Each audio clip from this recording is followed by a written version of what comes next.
Hey everyone, welcome back to our channel. If you're new here, please subscribe. I'd really love that. If you're returning, how you doing? What we're going to talk about today is how to barter and what to expect while bartering in an SHTF world.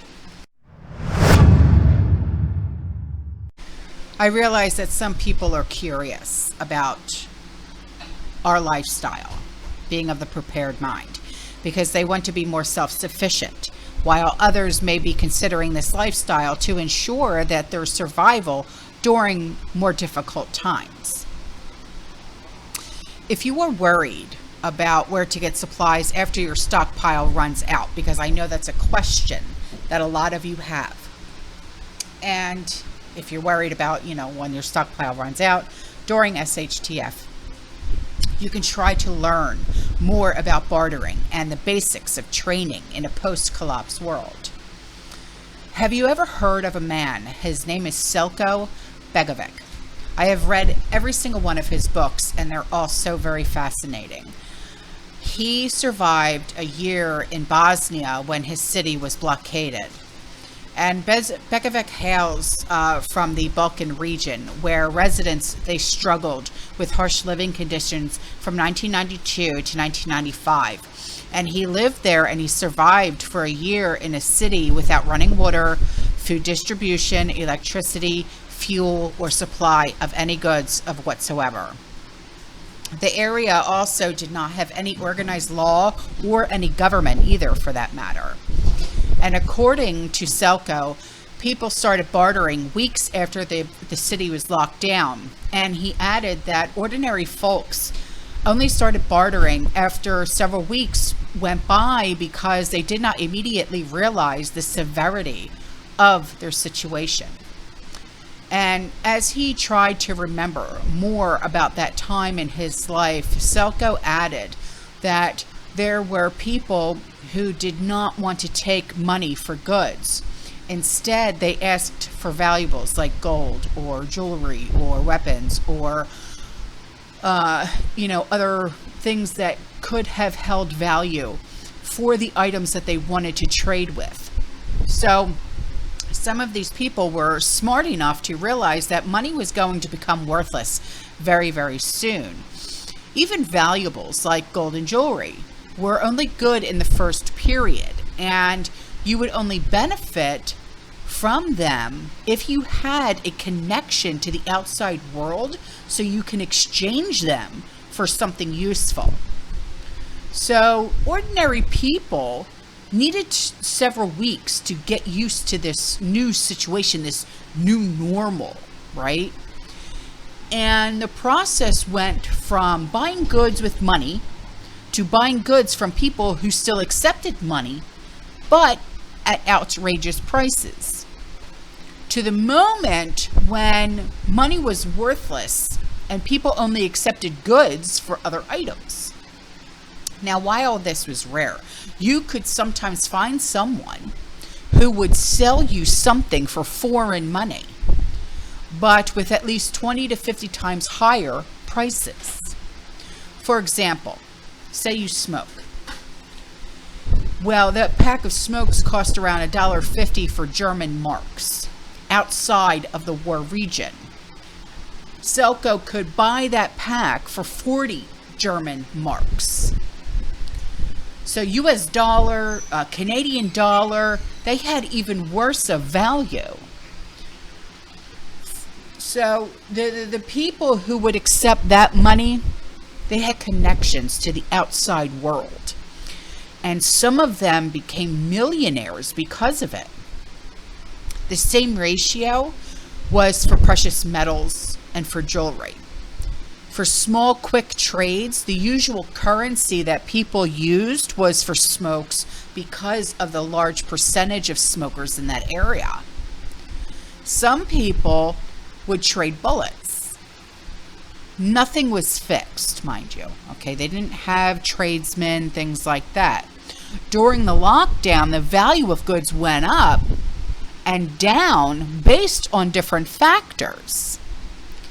If a UN food convoy was able to enter the city and a local warlord took it all, which Silky said happen often. And the majority of the food was like canned fish. Within that month, those types of canned food would be cheaper than the month before. In other cases, if U.S. airplanes managed to hit with airdrops in that area, then meals like MREs were going to be cheaper. Now, once a rumor was planted by rival groups, such as rumors about poisoned cookies, right? People didn't value such items highly anymore. However, some of these things did not change value too much during the whole period, like alcohol, because it was always available, right? And the value of the other things was a matter of situation. So say your child was sick and you needed antibiotics. Once you spread the word, you can expect high prices because you gave out that information. Usually people knew the value of the goods for that week, at least in proximity. So the value of things and trading rules on the ground were similar to trade rules at normal life, like flea markets, if you will. So some of those rules on the ground during the trading were, if you needed something, the price is going to increase. So Silky advised that it's best not to look like you desperately need something to avoid this. You shouldn't offer everything that you have in one hand or on one try. Don't go to trade your best items altogether because you will seem desperate and you're going to lose that advantage.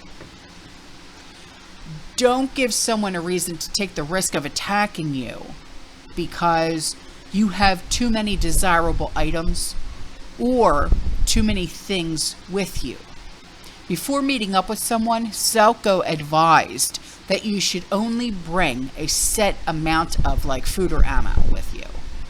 And if you need more items, do another trade at another time with more of your items. Always remember that people will take chances if they calculate it's worth the risk, right? Do not ever volunteer information about how much of goods you actually have at home to avoid any incidents. Do not trade at home unless you trust the other person completely.